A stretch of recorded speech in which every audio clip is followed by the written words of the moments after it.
Oi, pessoal, boa tarde, tudo bem? Pela milésima vez, meu nome é William, sou professor de Teoria e História da Arquitetura, Urbanismo e Paisagismo 1, e estou aqui para a gente ter mais uma aula hoje, né? Dar seguimento na nossa matéria.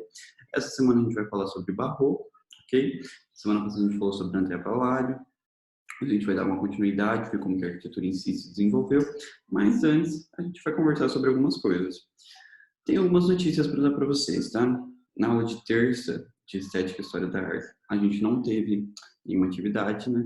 Então, em compensação, hoje eu vou aplicar 3 atividades na aula, tá?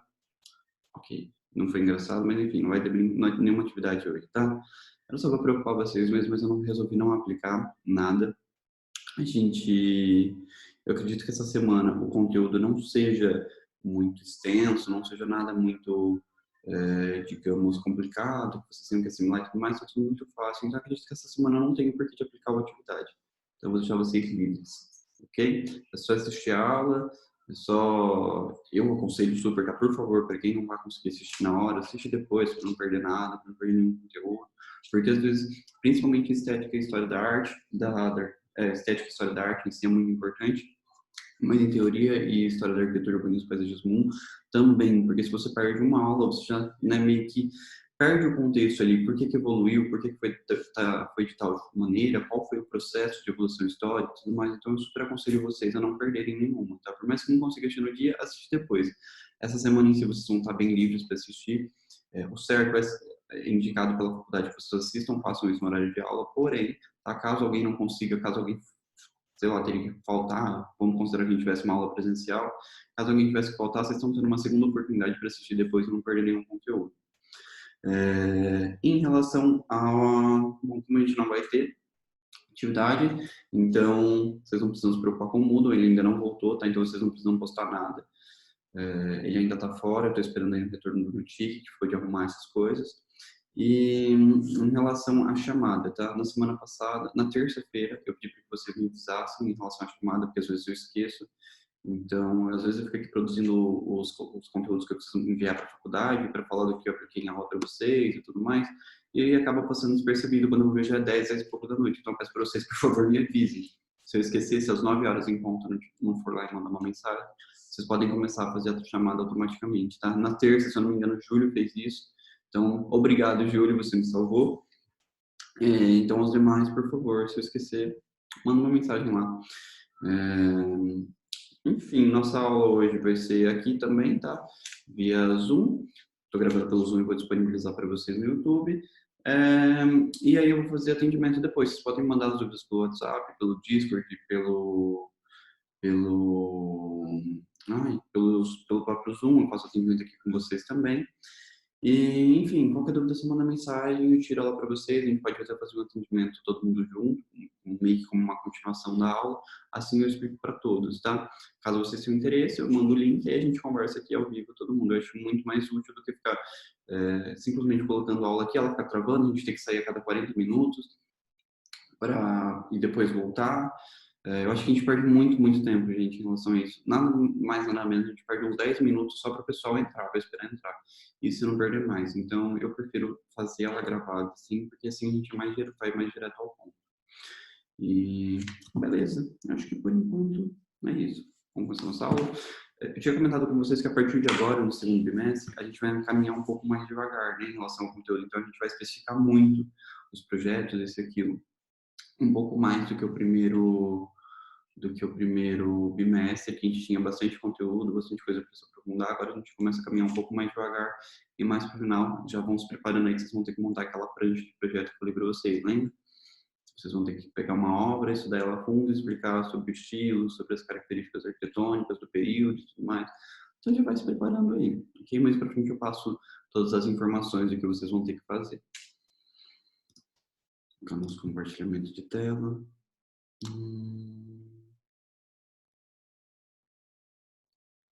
Cadê? Acho que é isso aqui.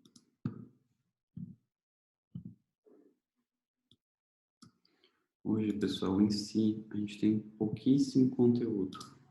Agradeçam. Deixa eu estudar algumas obras. Ai, meu Deus, me perdi aqui. Peraí.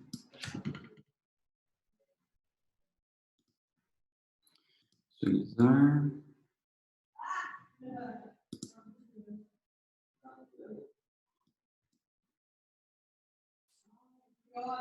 Eu coloco tela cheia nisso aqui.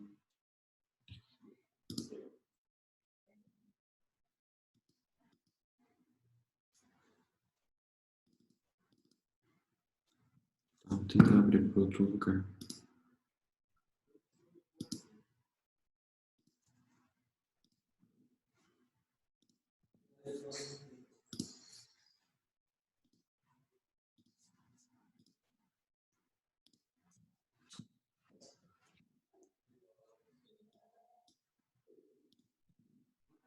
Perfeito, esse aqui foi. Deixa eu só colocar aqui. Visualização, pagamento de tela. Ok, desculpa, tá? Me perdi, eu nunca abro o slide pelo Chrome. Sempre abro pelo visualizador de PDF, mas aí eu já me perdi em relação a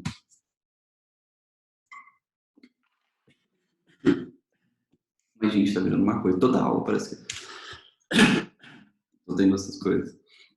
Enfim, pessoal, hoje especificamente a gente vai falar sobre o barroco italiano, tá?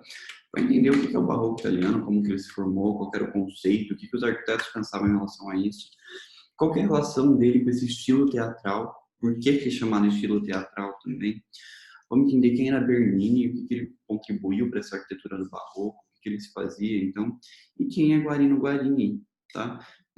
Qual que era a importância dele para a arquitetura, o que será que ele trouxe de bom, o que será que ele trouxe de inovador, etc. Vamos ser basicamente essas coisas, ok? Beleza, pessoal. Quando a gente fala, tá, de barroco italiano, tá? Qual a maioria, não sei se vocês já deram alguma olhada em algum estilo semelhante, né, algum estilo semelhante em si, não no barroco exatamente na Itália, mas de obras barrocas. Não sei se vocês sabem exatamente como ele apareceu, mas quando a gente fala de uma arquitetura barroca, tá? Ela vem de uma maneira muito exuberante, né? Muito decorativa, muito detalhada, muito... Enfim, é o que quando muitas pessoas quando às vezes falam, tipo, eu acho que a arquitetura antiga, a arquitetura clássica, isso, aquilo, é muito rica, tá? O barroco é semelhante a isso, ele é uma arquitetura extremamente riquíssima, extremamente detalhada, extremamente, vamos dizer, pensada em si nos mínimos detalhes, tá? Por isso que eu até coloquei ali, a arquitetura e arte italiana no século XVII, tá? Ela era considerada como uma arquitetura exuberante, ok? Vamos pensar que a gente tinha em si, antigamente, umas arquiteturas mais limpas, mais puras, mais clean, que demonstravam a questão das linhas retas, das linhas enfim, de toda essa questão muito racional das coisas, não tão emotiva, não tão especificamente sensíveis, tá? Em relação a, assim, edificações mais retas, tá? E aí a gente chega no barroco, e ensina o barroco italiano, trazendo essas formas, brincando com essas coisas, tá? Desconstruindo tudo que a gente tinha. Então, criando essas formas mais ortogonais, mais curvilíneas e tudo mais.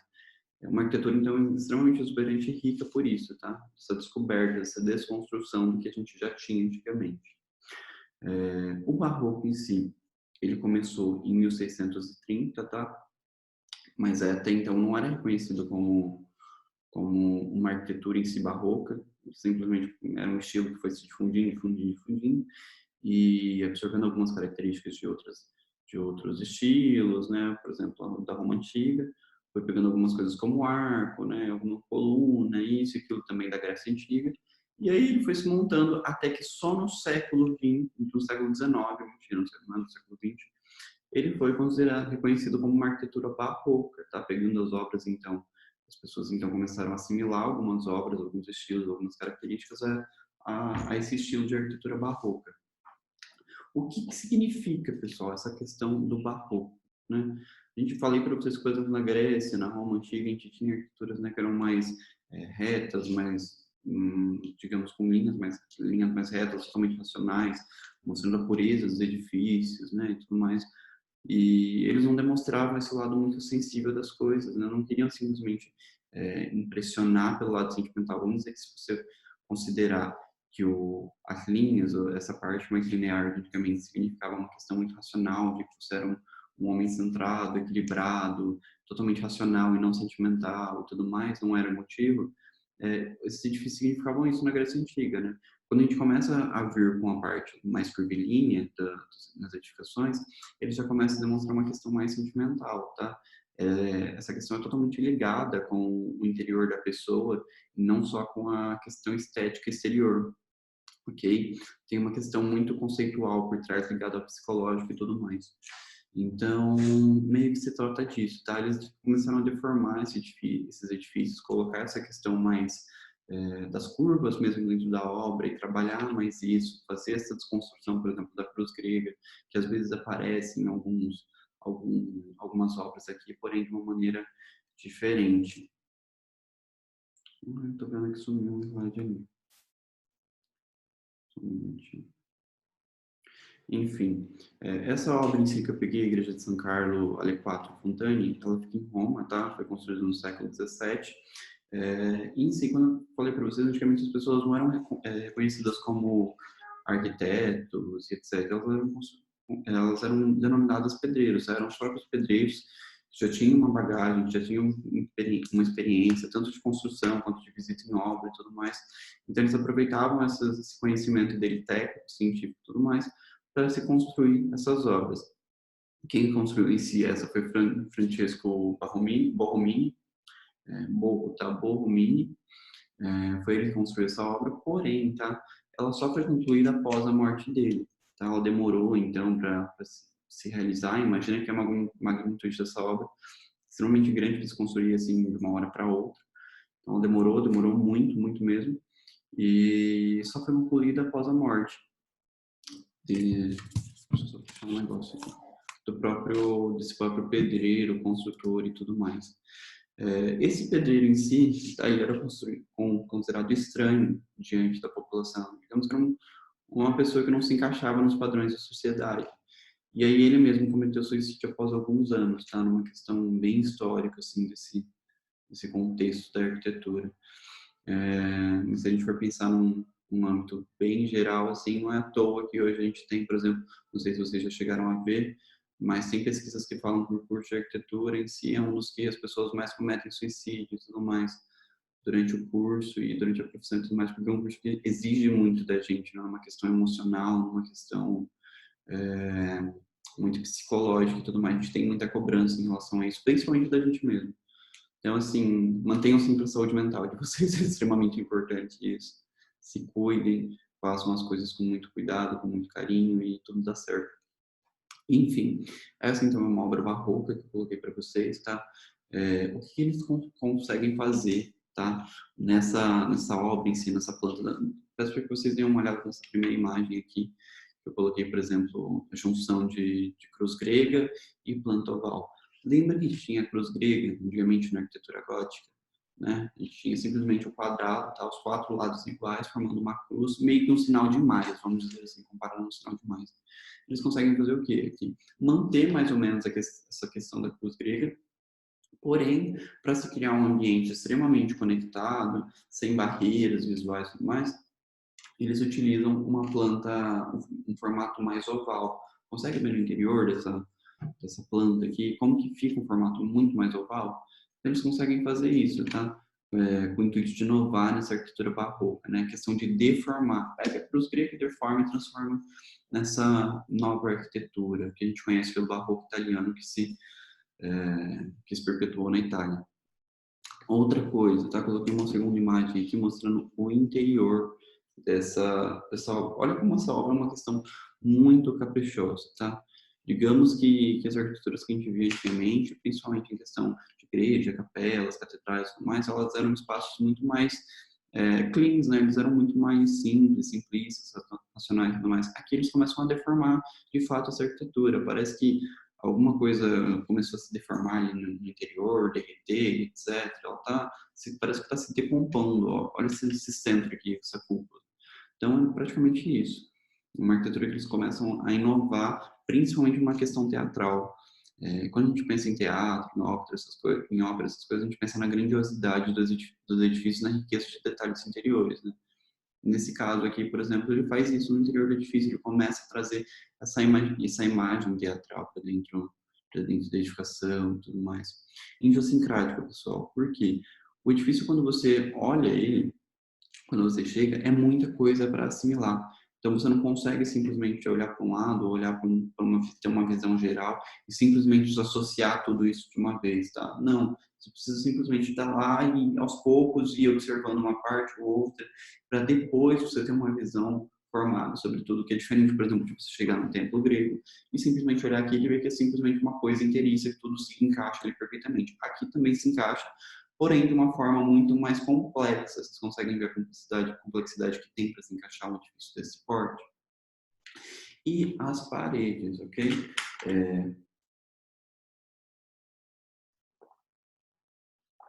Essa parede curvas, ali eu coloquei paredes, né? Curvas-se para encontrar a cúpula. Eu consigo explicar isso para vocês dentro, nas duas primeiras imagens. Tanto na primeira, que eu coloquei essa segunda flechinha aqui que está sem nada escrito, essa flecha da direita, azul.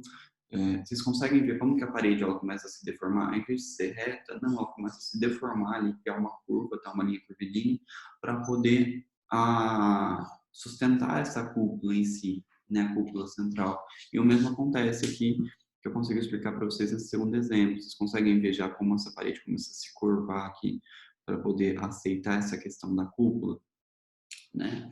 É meio que um modelo de sustentação.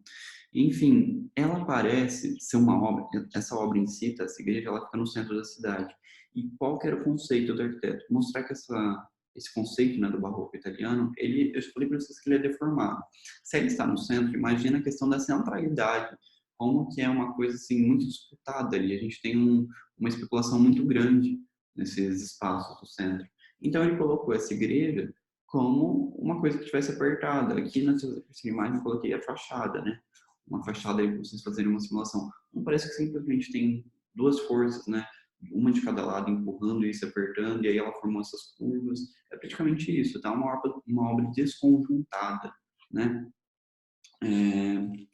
Outra coisa que eu ia falar para vocês. Aqui, essa linha que não aparece exprimida, né? Que eu coloquei da direita é isso, tá? Exprimida no centro da cidade. Vamos lá, uma outra coisa que eu posso falar. Lembrei. Eu falei para vocês, então, em relação à racionalidade, né, que os edifícios antigamente da Grécia, Roma Antiga, eles demonstravam um pouquinho mais seriedade por conta das linhas retas, da forma que era mais regular. Essa não, elas já trabalham com umas formas muito mais irregulares, mas nessa fachada, por exemplo, a gente pode falar que é até difícil encontrar uma linha reta, né? Olha como que tudo é muito curvo, tudo tem muito deformado, não se encontra muita pureza simplista nessas obras. Elas são extremamente, né, brincalhonas, são extremamente descontraídas, desconjuntadas. Passar slide. Próxima imagem. Aqui eu falo para vocês do estilo teatral. Né? Comecei a falar, por exemplo, que o barroco ele surgiu meio que como um processo de deformação, porém no interior das obras eles começaram a ter um estilo muito mais, digamos, seguir essa questão do estilo teatral, né? Se basear muito na grandiosidade das óperas, dos teatros, mas e trazer isso para outras edificações, principalmente as religiosas, ok? Tanto igrejas, capelas, templos, etc. Então tudo isso começou a ser muito presente aqui. Aqui a gente fala em si de dois arquitetos, tá, que são importantíssimos, por exemplo, nesse estudo teatral. Um é o Borromini, que eu falei para vocês que a gente continua estudando, e outro é esse Gian Lorenzo Bernini, tá? Ambos eram rivais e produziam essa arquitetura teatral baseada no teatro, na ópera, na vida em si, tá? Na vida urbana. Pensando na questão, quando eu falo vida urbana, nessa questão do centro, que, né, era espremido ali, parece que tinha duas forças nessa obra anterior, que tinha, na terceira imagem, tinha duas forças que estavam exprimindo esse edifício e formando essa edificação mais desconjuntada. Enfim, como essas obras começaram a tomar muito poder, a Igreja Católica pensou que isso poderia ser utilizado também na arquitetura como um meio de atrair essa população. Imagina que naquela época, as pessoas que tinham acesso a um teatro, a móveis, mas não eram todos também, tá? E também a igreja em si estava perdendo um pouco do seu poder. Lembra que eu falei que a igreja em si tinha muito domínio da população, porém a arquitetura já caminhava para um outro caminho, ela não estava mais querendo isso, mas a igreja pensou assim, e se a gente tentar uma retomada do nosso poder, do nosso domínio sobre a população, como é que a gente consegue fazer isso? talvez se a gente demonstrar a nossa grandiosidade dos nossos edifícios, né? Foi isso que eles pensaram. Então, eles tentaram reconquistar nessas grandes massas católicas e tudo mais, fazendo o quê? Tá? Construindo essas obras barrocas, dando continuidade na sua arquitetura em si, e pegando essa representatividade dessa arquitetura e colocando nessas igrejas, nessas catedrais, tudo mais, produzindo novas obras. Isso começou em si na Europa, tá? Porém se estendeu largamente, chegando até a Grã-Bretanha. Então, foi uma coisa que se expandiu territorialmente, né? Lembra que eu falei para vocês sobre a questão do livro também levar muito os conhecimentos e tudo mais? Também a gente tinha os arquitetos que aproveitavam para explicitar as obras e levar essas informações para outros lugares. O Borromini, pessoal, era eu cito aqui dois arquitetos que são super importantes nesse estilo teatral, tá, dessa arquitetura barroca. O Borromini em si, ele era um pedreiro por treinamento, então ele já tinha uma noção muito mais, digamos, prática, tá, profissional, dessa questão do barroco e tudo mais. Porém, o Bernini, ele tinha uma função, lembra que eu falei para vocês, o arquiteto multifunções? Então, ele já trabalhava num campo muito mais amplo, digamos assim, e ele utilizava todos esses conhecimentos para se criar um projeto grandioso, tá? Por exemplo, coloquei aqui o que ele é escultor, né? Então ele já tinha uma noção de esculpir pedras, mármores, etc. Escritor de obra, então ele já tem uma noção muito grande, sentimental, do que ele vai fazer a população sentir e tudo mais. Ele pode agregar isso a partir do que ele produz como materialidade. Também escrevia peças, tá? Também traz essa questão muito sentimentalista. E projetista de cenários, tudo que eu falei resultando nisso, nessa questão de agregar todo esse conhecimento para criar um espaço mais teatral, né? Um espaço mais voltado para a ópera e tudo mais, que ele começou a produzir essas obras que a gente considera esse barroco teatral. Aqui eu cito uma obra, por exemplo, que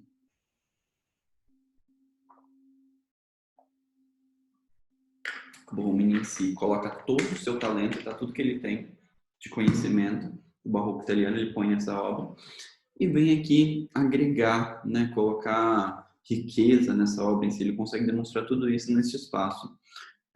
Vou explicar para vocês mais ou menos como funciona isso, tá? Aqui é uma representação, isso aqui foi feito para a gente colocar a estátua de Santa Teresa ali no centro do altar, nessa primeira imagem dá para ver aqui. Vocês conseguem ver onde que fica a imagem de Santa Teresa ao centro, tá? Isso tem um contexto histórico, ok? Na segunda imagem eu aproximei mais para vocês darem uma olhada do que representa. Não sei se vocês conseguem ver uma flechinha aqui que está sendo segurada por um anjo, tá? É um anjo que está com o intuito de flechar o coração de Santa Teresa, tá? Ele fura o coração de Santa Teresa. Praticamente isso, tem uma representação histórica. Olha como isso, né, o fato de ser profissional, ser totalmente rico em conhecimento, né, em relação a esculpir peças e tudo mais, mármore, olha como ele consegue transferir isso numa questão de riqueza de detalhes, tanto na roupa, tanto na representação dos rostos, da face, do cabelo e tudo mais, né? Ele produz isso realmente como uma cena teatral, um espaço. Lembra que eu falei para vocês que as obras antigamente de escultores, enfim, que esculpiam os deuses gregos e tudo mais, eram sempre os deuses muito racionais, né, fazendo poses, mas sempre mostrando seriedade e tudo mais. Aqui a gente começa já a mostrar uma questão muito mais sentimental no barroco, né, deformando tudo que a gente já tinha construído até então.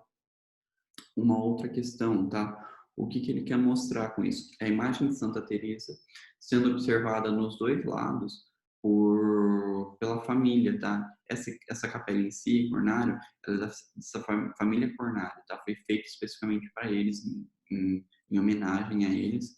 Ela foi feita por isso. Então ele colocou a imagem de Santa Teresa sendo flechada com um anjo, né, perfurando o coração dela, e nas duas laterais de cada lado, não sei se vocês conseguem ver aqui do lado direito, do lado esquerdo, tem um balcão em cima, meio que como um guarda-corpo, né, onde a família em si, Cornário, observa esse acontecimento. Então ele conseguiu representar isso a partir dessas estátuas. São dois balcões de mármore em cada lado, dois balcões de mármore, um em cada lado, tá até errado aqui, dois balcões, um em cada lado, onde sustenta-se essa estátua em si. O barroco, pessoal, essa questão do estilo teatral, principalmente essa questão de desconstrução e tudo mais, eu não sei se vocês já chegaram até a ver algumas obras de um outro arquiteto que fala, por exemplo, Oscar Niemeyer, que ele se inspirava muito na questão das formas femininas. Tá? As obras dele tinham muito essa questão curvilínea, de trabalhar essa questão muito mais sensual das obras. Então, aqui no barroco, a gente começa muito a falar sobre isso, né? A questão de antigamente a gente ter tempos mais sérios, né? Pensando seriedade e tudo mais, a coragem do homem, o quanto ele era racional, o quanto ele era inteligente, sabe? Mas a gente vê no barroco mostrando uma questão muito mais sentimental, muito mais frágil. E o frágil é muito ligado, vamos dizer, a uma questão sexual. A gente não tem um estudo muito, um estudo que possa se dizer que é realmente uma relação que realmente quer representar isso, mas essa obra em si, a gente fala que ela é mais sensual do Ocidente, tá? Por quê? Porque brinca com toda essa questão da deformação, é uma obra que brinca com as formas do corpo, que traz isso de uma forma muito mais sensual do que antigamente na questão que se tentava mostrar um Deus extremamente sério e nada voltado, né? Não mais solto, não mais entregue às formas. Outra coisa que eu queria mostrar para vocês, olha como que o conhecimento rico desse arquiteto, desse construtor, escultor, consegue trazer para cá. No fim, na primeira imagem, vocês conseguem ver como que ele esculpe isso, esse raio de luz aqui, uma fonte de luz, e consegue trazer esse drama para a cena. Ele praticamente brinca com a cena, trazendo essa dramatização, né? Toda uma questão muito sentimental que o barroco traz. E, pessoal, eu falei para vocês que eu tinha 2 arquitetos extremamente importantes nesse período.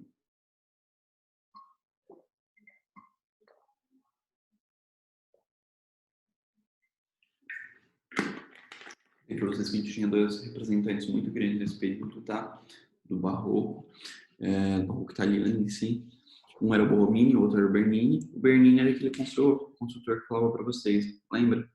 O que era pedreiro por treinamento, ou seja, foi o que adquiriu informações ou trabalhando na prática ou olhando outras pessoas trabalhar, ou, digamos, como se fosse um estagiário de outros construtores e tudo mais. Então ele absorveu essas informações e conseguiu construir as suas obras. O que ele fez, pessoal? Ele continuou construindo essa obra teatral, porém ele começou a construir também em grandes espaços, tá? Um exemplo que a gente tem aqui é essa Praça de São Pedro em Roma, todo mundo conhece, tá? No Vaticano. E ele começou a produzir esses espaços grandiosos que chamavam a atenção de toda a população. Enfim, essa em si, tá? A Praça de São Pedro. Digamos que ele pega todo o conceito de planejamento urbano e coloca aqui, trabalha um barroco mais voltado para a questão do planejamento urbano em si, tá? O que significa? Ele vai lá e produz 2 maternais, que seriam essas 2 partes que abrigam a obra, tá? Sustentadas por essas colunas dóricas, que você consegue ver aqui nessa imagem superior, onde eu estou passando o mouse. Então, eu já mostrei essa obra para vocês antigamente, falava para vocês da questão da coluna dórica, tá? Coroada por essas colunas, por essas estátuas. Olha quantas estátuas a gente tem aqui na parte superior, coronando essa edificação e mostrando a representatividade e o domínio da Igreja Católica também. Ok? A questão curva, tá? Dessa edificação. Por que esse maternal era curvo? Por que vocês acham? Tinha todo um conceito também, que era trazer todo mundo ao centro dessa praça, tá? Trazer toda a população, reunir. Ele não parece que simplesmente a gente está puxando elas para o centro, todo mundo, a gente juntando essa multidão. Então tinha essa questão também, tanto de domínio da igreja católica, do cristianismo em si, quanto de chamar essa população para esse espaço. A outra imagem que eu tenho para mostrar para vocês, que também é do Bernini, essa outra questão teatral, tá? Dessa escala régia. Era simplesmente uma escadaria, tá? Que dava acesso ao cerimonial do Papa e também tinha a parte dos aposentos, ele também dava acesso para isso. E o que ele consegue trazer aqui, pessoal? O Bernini com isso. Olha como ele traz, por exemplo, o estilo da antiguidade clássica para essa arquitetura. Porém, ele já começa a trabalhar uma questão de deformação também das obras em relação ao que a gente tinha, digamos, lembra do templo, que era muito, falava para vocês que eles gostavam de ver tudo, por exemplo, numa linearidade muito grande, aqui eles já começam a brincar bastante com isso, né? Por exemplo, já tem uma questão de perspectiva que parece que com a profundidade a escada vai diminuindo, como se realmente fosse diminuindo, mas não é por conta da perspectiva que eles trabalham. As colunas também, parece que ela, conforme mais profundo tá, mais a coluna vai se juntando, né? O vão da coluna vai diminuindo e as escadas também, ok? Aí ele traz o quê? Lá no fundo, olha, parece que assim, a escada tem um tamanho infinito, né? Lá no fundo, ele vem e faz uma abertura, né? Uma espécie de janela por onde entram os raios de luz. Esses raios de luz, imagina que é uma arquitetura extremamente teatral, porque durante todos os dias o ângulo em si da iluminação muda, né? O sol em si se movimenta e ali dentro a gente tem os ângulos de luz se movimentando durante o dia, formando tipo, mudando a cena durante todo o dia, tá? Então não é uma coisa que você vai olhar e vai sempre estar do mesmo jeito, iluminada da mesma maneira, não. Dependendo do horário do dia, ela está de uma maneira mais clara, dependendo do dia ela está focando a iluminação em uma outra coisa. Então isso muda muito, muito mesmo, até mesmo dependendo de como a gente vai estar em relação à nossa estação do ano e tudo mais. Ou fala em relação à estação do ano, tá pessoal, em relação ao sol estar mais baixo, mais alto e tudo mais. A gente sabe que temos esses fenômenos. Deixa eu ver o que eu tenho para falar para você mais. Cenas. Tá, as escadas também, por exemplo, que elas estendem ao infinito, e, enfim, que elas parecem que convergem, né, e vão diminuindo. É praticamente isso, que consegue fazer essa arquitetura teatral através dessas obras, de se criar isso pensando numa perspectiva, trabalhando esse raio de luz do fundo, essas escadas diminuindo a questão no, em relação a como se aprofunda e tudo mais, parece que os vãos estão menores, mas não estão, tá? Uma arquitetura extremamente teatral. E quem que era, pessoal, Bernini? O que ele continuou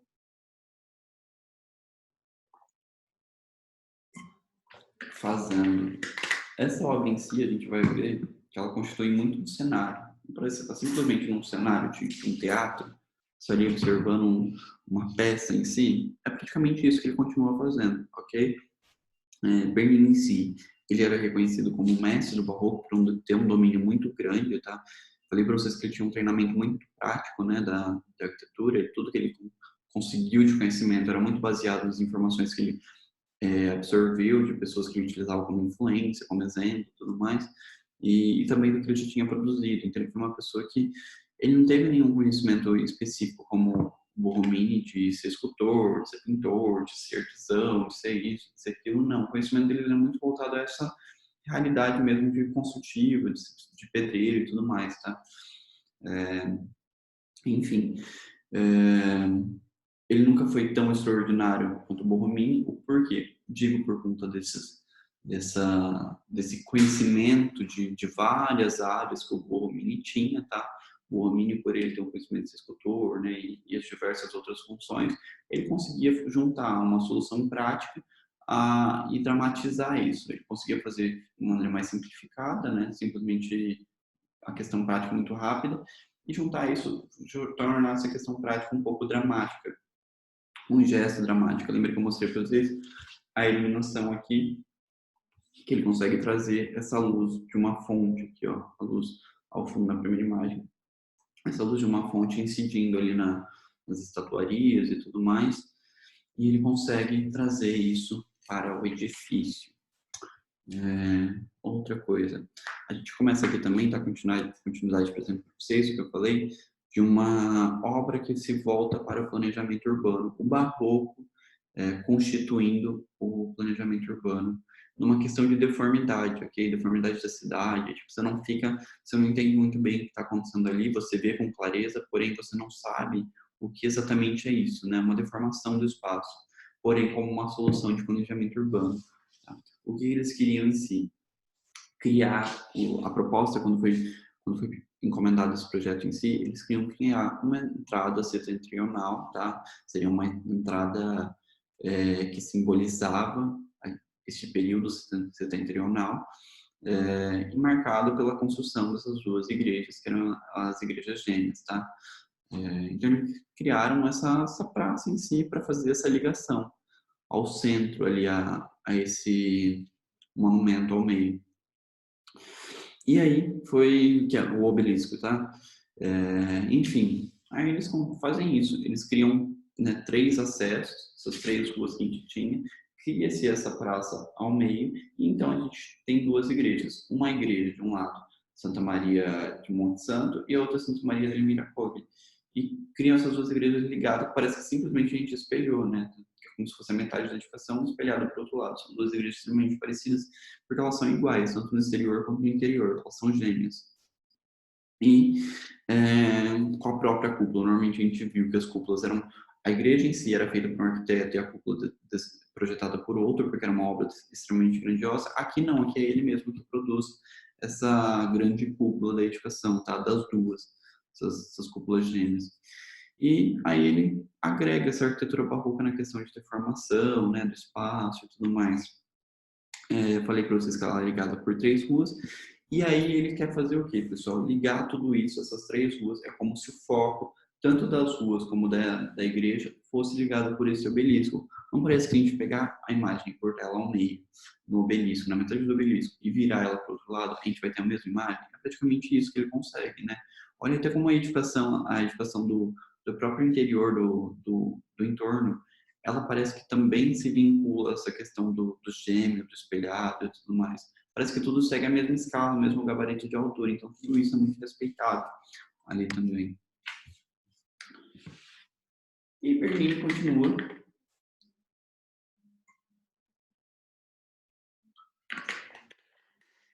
Bernini ainda continua produzindo obras do barroco, ensina o barroco italiano, e ele faz o quê, né? A fase dele ainda mais exuberante, o auge dele, o pico de ambição e fantasia, ainda está por chegar, ainda não tinha chegado não. Ok? Então aqui ele começa a brincar ainda mais com essa arquitetura, deformar ela ainda mais, né? Olha como nessas obras a gente tem que é uma arquitetura, digamos, não uma questão mais poluída, mas muito mais deformada do que a gente conhecia pela antiguidade clássica, da Roma antiga, né? Por exemplo, o surgimento da cúpula. O Panteão era uma obra muito mais que a gente assimilava com muito mais rapidez. Essa já é uma obra que você tem que observar, os detalhes em si separados, você olha para uma parte, tem um frontão ali, depois você olha para outra, não sabe o que está acontecendo em si, e assim a gente vai tentando absorver todas as informações que essa obra manda para a gente, tá? Uma outra coisa que eu tinha que falar para vocês, deixa eu ver.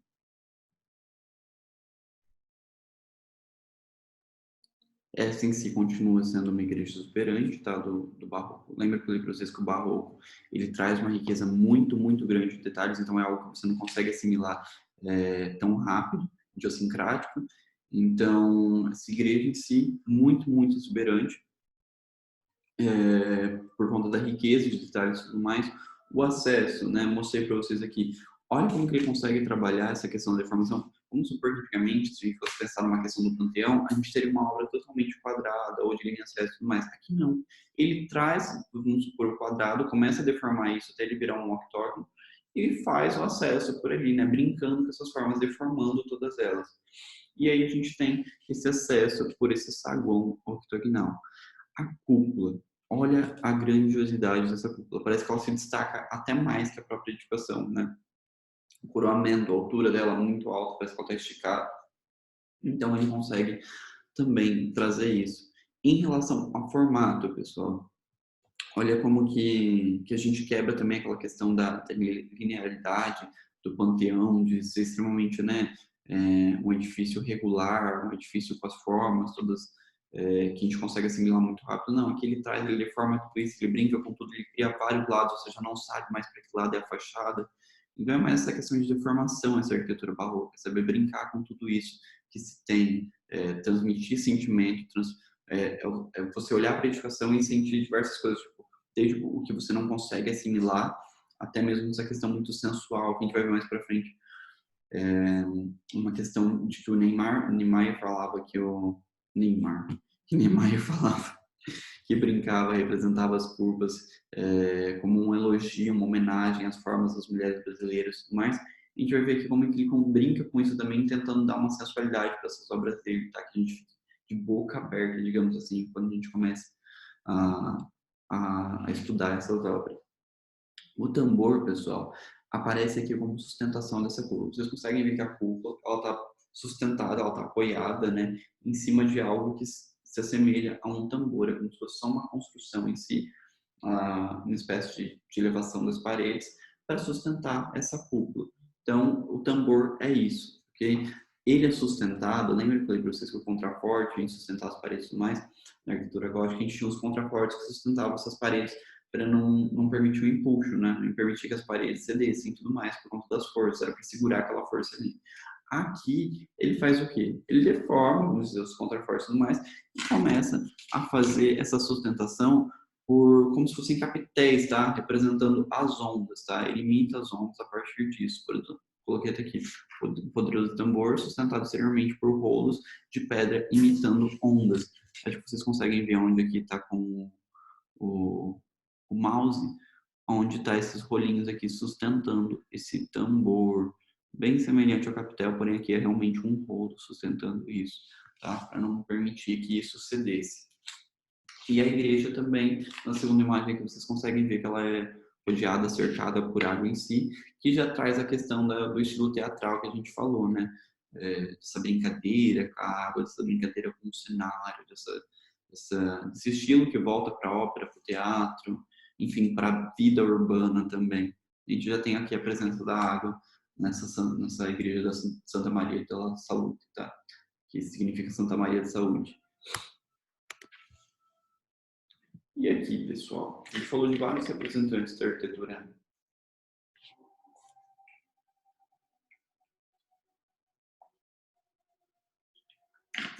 arquitetura barroca em si. Aqui a gente fala de Guarino-Guarani, tá? Quem que era? Quem será que era Guarino-Guarani? Ok? De todos os engenheiros, arquitetos, construtores, barroco e tudo mais, principalmente do barroco italiano, esse aqui era o mais exuberante de todos, tá? O mais extravagante, o que mais vai conseguir uma grandiosidade, principalmente se a gente pensar na questão interior, ok? Ele consegue inovar em várias questões. É um arquiteto também do século XVII, tá? Viveu de 1624 a 1683, então foi uma pessoa que teve uma vida muito breve, tá? Não conseguiu, digamos assim, ter muito tempo para se construir diversas grandiosidades, mas ainda assim conseguiu ter um tempo muito representativo de vida e tudo mais. Enfim, este era um construtor que tinha um conhecimento muito aprofundado da matemática, então não precisava, digamos assim, recorrer ao exterior para poder construir tudo o que ele queria. Tanto que ele consegue resolver isso muito grande na questão do santuário no interior. Era filósofo também, então a gente consegue imaginar que ele tem um conhecimento muito grande e rico em relação a como ele ia colocar a filosofia nesses edifícios, tá? Criar um edifício muito sentimental, muito filosófico, com transmissão de sentimentos muito fortes. E também era padre, então a gente já sabe o quanto ele considerava essa importância de utilizar todos os conhecimentos que ele tinha para trazer esse domínio do cristianismo, da igreja, de demonstrar essa homenagem a Deus, essa elevação, né, no santuário, essa proximidade com uma religião maior. Enfim, como que ele consegue fazer isso, tá? Primeiro pela entrada, tá? O acesso por dois longos lances de escada, né, que dão acesso à capela.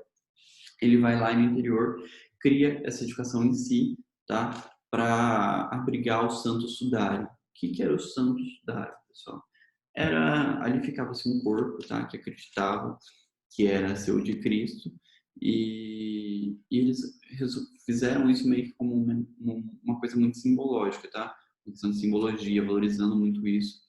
E aí em cima eles precisavam erguer isso para mostrar meio com um domínio vamos dizer, até na proximidade ao céu e tudo mais, engrandecer isso. Eles conseguiram criar essa abóbada da cúpula em si, mostrando como era importante esse edifício. Essa cúpula em si, se vocês pararem para pensar, é muito semelhante à da Catedral de Florença. Não sei se vocês vão lembrar, mas é a primeira cúpula que começa a aparecer, não aquele formato totalmente circular de esfera, né, redondo, mas aquela já aparece numa forma um pouquinho mais achatada. Como que ele consegue fazer isso? Eu consigo dar um zoom aqui para mostrar para vocês, para mostrar os detalhes. Vocês conseguem ver, por exemplo, que acima dessa questão aqui do santuário, que a gente tem encimada por isso, tá? É uma cúpula em cima da outra, tá? É toda uma questão aqui de estrutura, tá? As cúpulas se apoiando uma em cima da outra, segurando essa parte interior maior, essa cúpula. O que que a gente tem? Ele traz já toda aquela questão da Roma antiga, dos arcos e tudo mais, para agregar aqui nessa questão.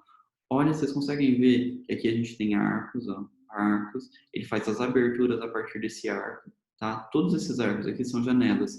E como que ele traz a representatividade? Olha a questão dos pilares aqui. Ele já traz isso também, mostrando essa sustentação também. Já pega a diferença aqui de forma, colocando formas mais curvilíneas, coisas que na arquitetura antiga eles tinham um formato mais organizado, digamos assim, muito na questão do panteão, quando a gente começa a aparecer com as formas mais soltas, aqui ele traz de uma maneira muito mais deformando tudo isso para colocar aqui.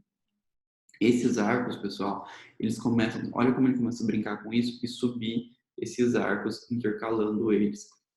Se a gente fosse pensar em reconstruir isso peça por peça na nossa imaginação mesmo, não parece uma coisa muito mais complicada? Então é praticamente isso que ele faz, ok? Aqui, ó, dá pra gente ter uma imagem muito melhor da janela em si. Olha que grandioso que ele utiliza isso, né? Já traz um frontão aqui deformado, as nossas colunas dóricas, as janelas que eu falei para vocês que aparecem dentro desses arcos e desses pilares em si, dessas colunas, e aqui os nossos arcos criando essas formas, essas peças que é extremamente diferente, difícil a gente só imaginar de construir isso. Se a gente pensar numa questão de representatividade, o que isso consegue trazer, pessoal? Tanto uma questão muito decorativa, né, muito forte, como uma questão muito estrutural. Imagina o conhecimento matemático que você devia ter para se construir algo dessa grandiosidade, para se sustentar tudo isso. Não é fácil. Só a gente pensar em construir não é fácil. Porque vamos pensar se a gente fosse criar um projeto desse em algum programa, no SketchUp ou modelo 3D, já seria difícil. Imagina pensar na questão estrutural, matemática para se produzir. Graças ao conhecimento matemático dele, ele conseguiu fazer isso, né? Essa é a importância do conhecimento de várias funções e várias áreas. O hexágono em forma de cone. Cadê que eu mostro para vocês? Não era aqui. Não era aqui. Enfim, começa-se como algo muito redondo, tá? Vocês conseguem ver que, por exemplo, a cúpula, como ela começa numa forma muito mais redonda e ela vai terminando numa coisa muito mais quadrada, né? Parece que por conta dela ser enfim, ela não é uma coisa extremamente redonda, ela forma meio que um triângulo, finalizando ela numa forma muito mais achatada e não numa forma que a gente conhece, por exemplo, da cúpula de Panteão, né, da nossa edificação da Roma Antiga. As fileiras, pessoal, vocês conseguem ver, por exemplo, que ela começa numa fileira, os arcos maiores, e eles vão terminando numa forma decrescente, que vai diminuindo, né, ao formato que cada vez está mais alto. E os arcos, como eu coloquei aqui, né, sempre moldurando essas janelas, essas aberturas para trazer iluminação para dentro da edificação. Aqui a gente trata mais uma obra e acredito que essa seja a última. Eu falei para vocês que a nossa aula ia ser bem breve, não tenho ideia de quanto deu já de aula, mas enfim, aqui eu trago a nossa última obra que a gente vai estudar, que é o Palácio Carignano, tá? Também do Guarani, Guarani não, tá? Guarani. Enfim, mais uma obra que aqui ele consegue trazer essa fusão, tá? Tanto das formas geométricas também, quanto do cenário cenográfico, que a gente fala daquele estilo teatral e tudo mais. Quando ele brinca, pessoal, com todas essas formas, tem aquela questão que eu falei para vocês, a sensualidade, né? Parece que é difícil mais sensual. Olha essa questão da curva aqui nessa segunda imagem aqui mais baixa. Olha essa questão de como a curva aparece. Não é uma coisa muito mais sensual do que a gente pensar naquela linearidade, naquela racionalidade do templo grego, de todas aquelas obras gregas e tudo mais. Ou até mesmo da Roma Antiga, né? Que a gente não tinha uma cor muito grande. A única coisa curvilínea que a gente trabalhava era a questão da cúpula, né? Da esfera em si. E também parece um edifício extremamente seguro. Olha a grandiosidade dessa fachada, né?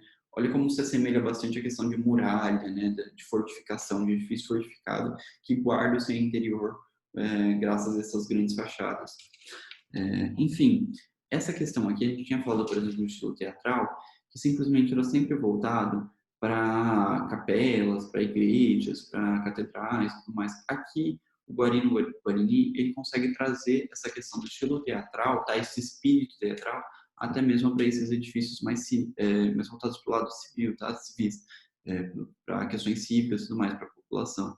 Aqui, por exemplo, esse Palácio Carignano, em Turim, ele consegue trazer essa questão do espírito barroco italiano, dessa sensualidade e tudo mais, para esses edifícios mais abertos, mais públicos. Então, a gente tem uma inspiração tão geológica quanto arquitetônica, digamos assim, geológica no sentido de que ele consegue explicar esse edifício numa questão pensando mais no lado rochoso, de muralhas, mas ele implementa isso ali, meio que se apropriando dessa natureza, ok? E aqui, olhando nessa vista aqui, nessa terceira imagem de cima, não parece que o edifício está inacabado, não parece que ele não foi terminado de construir, né? Eu falei para vocês a questão de deformação do edifício, ele brinca muito com isso, consegue deformar a edificação como se ela não tivesse completa, ela parece que está inacabada, parece que o edifício ainda falta alguma coisa para fazer, não é isso que a gente vai construir mais alguma coisa. Porém, não, é só que essa questão de deformação, de trabalhar essa sensualidade do edifício e tudo mais. Outra coisa que ele cita, tá, no texto, eu nem coloquei como informação, mas ele fala que esses edifícios, eles até se parecem como filmes eróticos em relação à simulação dele, tá? Ele fala muito de uma questão muito sensual da edificação em si, ele volta isso muito para essa erotização, para essa questão de sensualidade em si da edificação, nessa questão das linhas curvilíneas. O barroco em si, tá? O Guarini falava muito que é uma arquitetura muito, ela não é uma arquitetura pura, ela é uma arquitetura muito deformada, muito sensual.